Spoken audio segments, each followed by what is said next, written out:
There are not a lot of good news days in climate change, and this is one of the best.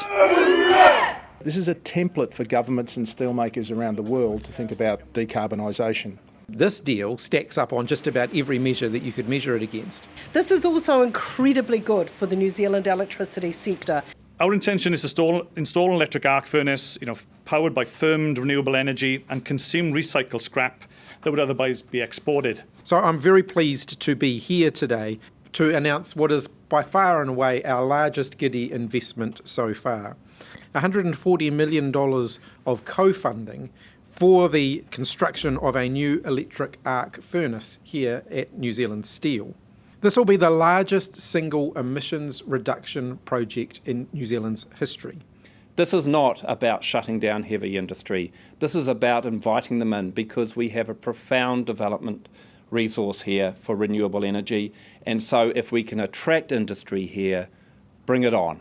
This is not a pilot, it's not a trial, and it's set to make real and significant emission reductions. This is the single largest decarbonisation project in the history of New Zealand. 800,000 tonnes of carbon dioxide emissions that will not be going into the atmosphere every single year. To put that into context, that's the equivalent of taking 300,000 cars off the road. That's all of the cars in Christchurch, which we'll be saving in terms of the emissions that will no longer be being produced here.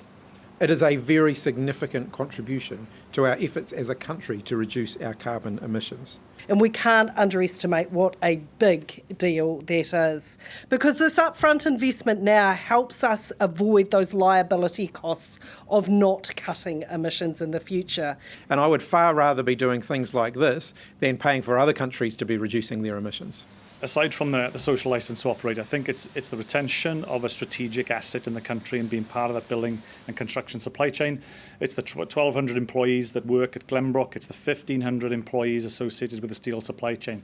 So ultimately, it's the right thing to do, and I think it's the right thing for the country to do, and it preserves the employment in its region, which is very important. It is incredibly good value for money. The electric arc furnace is a technology we're familiar with within the BlueScope business. We have two very large furnaces operating in the US off a mature scrap recycling business that's on the track to make 3 million tonnes of steel.